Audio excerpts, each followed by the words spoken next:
If you've ever felt uncomfortable in crowds, if loud rooms drain you instead of excite you, if you leave early, stand at the edges, or prefer silence over noise. This isn't weakness, it's psychology. And once you understand why you avoid crowds, you'll realize something most people never do. This trait doesn't make you odd, it makes you rare. First, high sensory awareness. High sensory awareness means you don't just notice your surroundings, you experience them at full volume. While most people unconsciously filter out background noise, movement, facial expressions, tone shifts, and emotional undercurrents, your mind takes them all in at once. A crowded space isn't just a room filled with people, it's a flood of competing stimuli hitting your nervous system simultaneously. Conversations overlap, footsteps echo, lights flicker, energy spikes and drops without warning. Your brain doesn't reduce this chaos, it processes it. That heightened input creates mental fatigue not because you're weak, but because your awareness is working harder than average all the time. This level of perception often starts early in life. People with high sensory awareness tend to notice subtle changes before others do: a shift in mood, a sudden tension in the room, an unspoken discomfort in someone's posture. You read microsignals instinctively, not analytically. Your body reacts before your thoughts catch up. That's why crowded environments can feel intrusive rather than neutral. There's no off switch. You're not choosing to observe more. You simply do. And because your system is tuned to detail, overstimulation doesn't feel like excitement. It feels like noise invading your internal space. High sensory awareness also changes how you process information emotionally. You don't skim experiences, you absorb them. Emotions linger longer because they're felt more deeply, not exaggerated, just unfiltered. In crowds, emotional signals multiply. Anxiety, impatience, excitement, irritation, they stack on top of one another until your nervous system is forced into defense mode. Avoidance becomes a form of protection, not withdrawal. You're preserving clarity, not escaping interaction.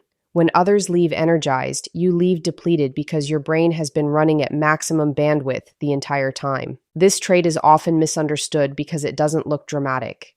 You may appear calm, quiet, detached, even disinterested, while internally your system is tracking dozens of details at once. The stillness is regulation, not absence. Silence becomes necessary because it restores equilibrium.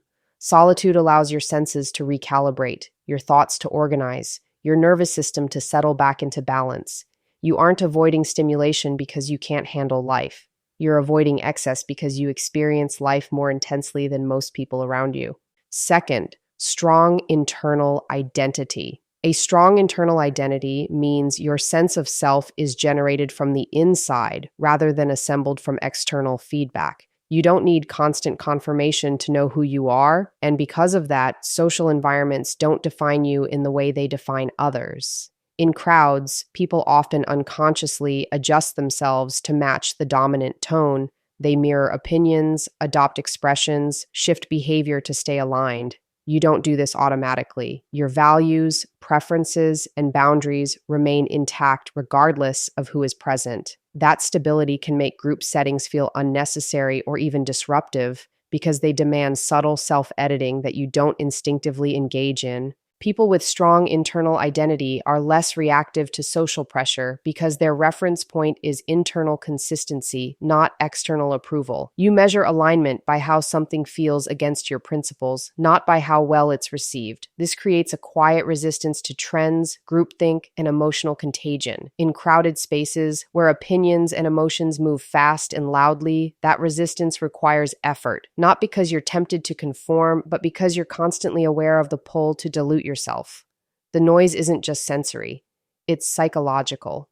You feel the pressure to perform a version of yourself that fits the room, and that friction makes disengagement feel like the healthier choice. This internal grounding often develops through early self-reliance. When you learn to interpret your own thoughts and emotions without immediate validation, you build a stable inner framework. You trust your perceptions even when they differ from the majority. That trust makes solitude comfortable and crowds optional. You don't need constant interaction to feel real because your identity doesn't collapse in silence. In fact, it sharpens. Time alone strengthens clarity, while excessive social input can blur it, introducing contradictions that don't belong to you. Because your identity is internally anchored, you're selective about where and how you show up. Presence becomes intentional rather than habitual. You don't seek environments that amplify you artificially, you choose ones that resonate naturally. Crowds often operate on volume, speed, and emotional exchange, while your sense of self is built on reflection, meaning, and continuity. Avoiding crowds isn't avoidance of people, it's avoidance of fragmentation. You preserve coherence by staying close to the inner structure that defines you. Third, low tolerance for social noise.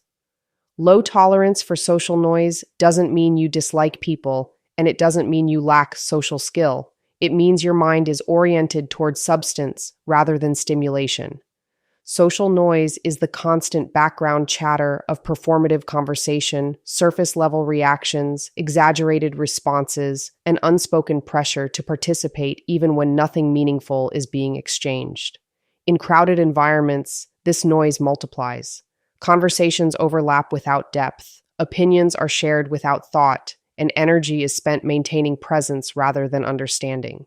For someone wired for clarity and meaning, this kind of interaction feels inefficient, not uncomfortable in a dramatic way, but draining in a quiet, cumulative sense. Your discomfort with social noise often comes from an acute awareness of its emptiness. You sense when dialogue exists only to fill space, when laughter is automatic rather than genuine, when engagement is expected rather than chosen. That awareness creates friction. You're not judging others, but your nervous system resists being pulled into interactions that require constant response without offering insight or connection. Small talk demands rapid emotional adjustments, quick affirmations, and shallow attentiveness, all of which fragment focus. While others are energized by the rhythm of exchange, you're mentally exhausted by its lack of direction. This low tolerance also reflects a deeper respect for attention. You understand, often intuitively, that attention is a limited resource. When it's scattered across meaningless interaction, it becomes diluted. Social noise forces your awareness outward in too many directions at once, leaving little room for internal processing. In quieter settings, your thoughts move in complete patterns. In noisy ones, they're interrupted repeatedly. The result isn't anxiety, but a sense of mental clutter that lingers long after the environment is gone. People often misinterpret this trait as detachment or aloofness because you don't participate unless there's something real to engage with. You don't speak to fill silence. You listen carefully.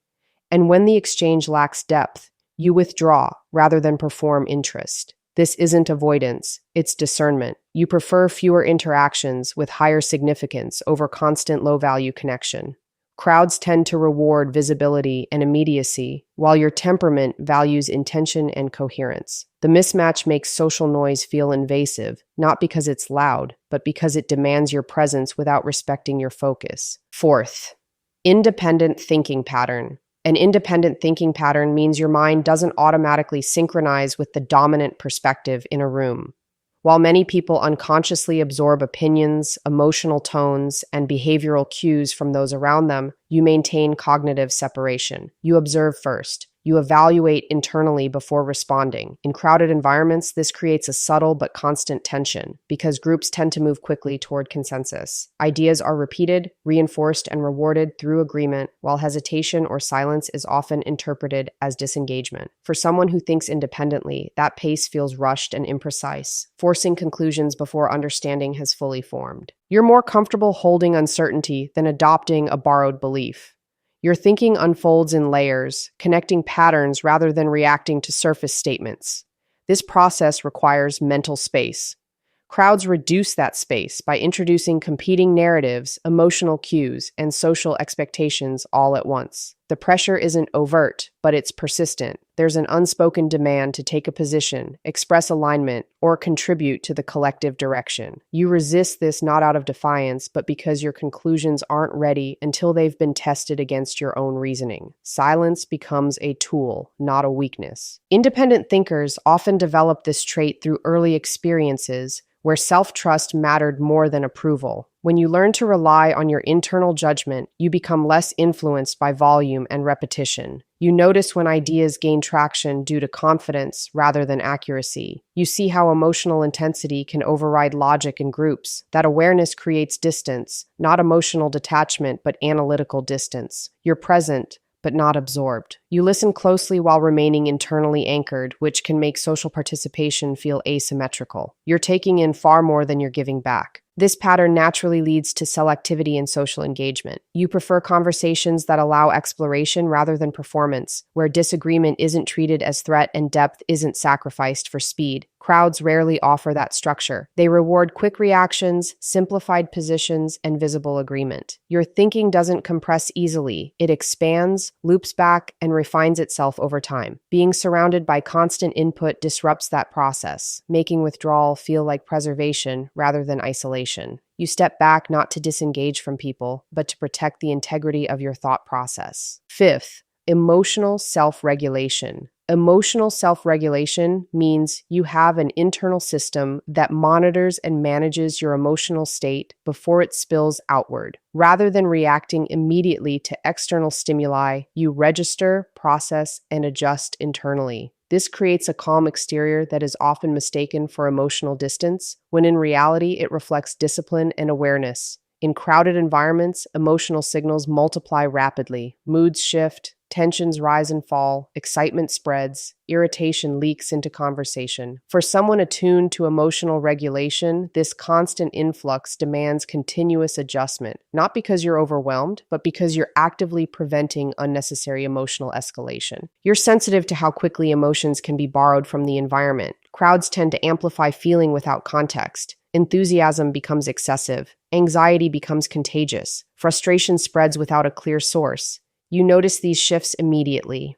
Rather than absorbing them, you instinctively create internal boundaries. That takes effort. Maintaining emotional neutrality in emotionally charged spaces requires sustained attention. Over time, the cost becomes clear. You're expending energy to stay balanced while others are unconsciously riding the emotional wave. Avoiding crowds becomes a strategic choice to conserve emotional resources, not a reaction to discomfort. This regulation often develops through experience. When you've learned that emotional impulsivity leads to regret or misunderstanding, you become more deliberate. You don't suppress emotion, you contain it. You allow yourself to feel fully, but privately, where it can be understood rather than expressed prematurely. Crowded spaces rarely allow that kind of internal processing. They demand immediate reaction, laughter, agreement, outrage, enthusiasm, without pause. That pressure clashes with your need to interpret emotion before expressing it, creating internal friction that accumulates the longer you remain.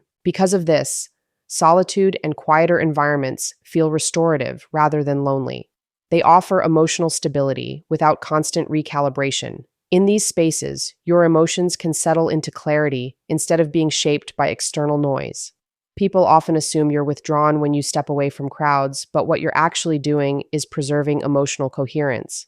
You understand that emotional balance is fragile when constantly exposed to other people's unfiltered states, and you choose environments that support regulation rather than challenge it unnecessarily. Sixth, natural depth orientation. Natural depth orientation means your attention is drawn toward meaning rather than stimulation. You instinctively look beneath surfaces, not out of suspicion, but out of curiosity and necessity. Shallow engagement feels incomplete to you, as if something essential is missing. In social settings, especially crowded ones, interaction often prioritizes speed, humor, and shared reactions over understanding. Conversations move quickly, skipping over nuance in favor of momentum.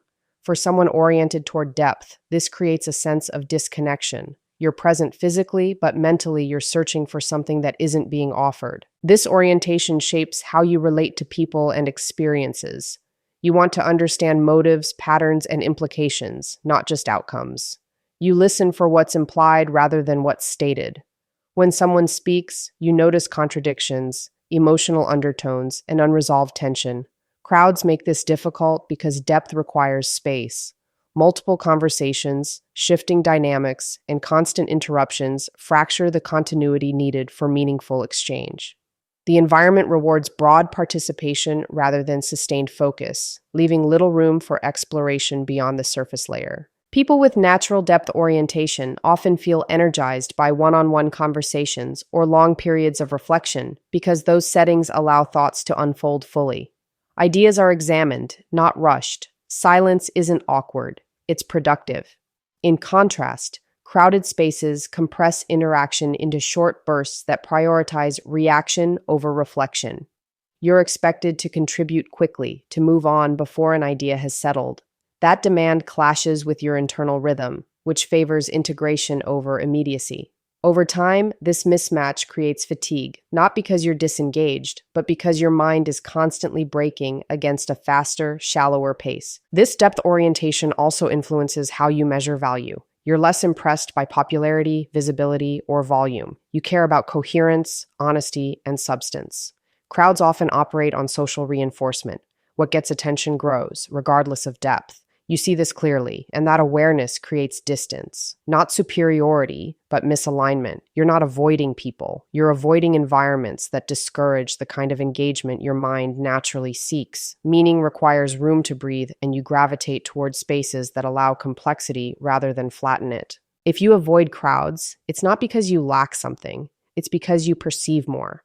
Your mind is built for clarity, depth, and internal stability in a world that rewards noise. What feels like distance is actually discernment, and what sets you apart is the quiet strength of knowing when not to blend in.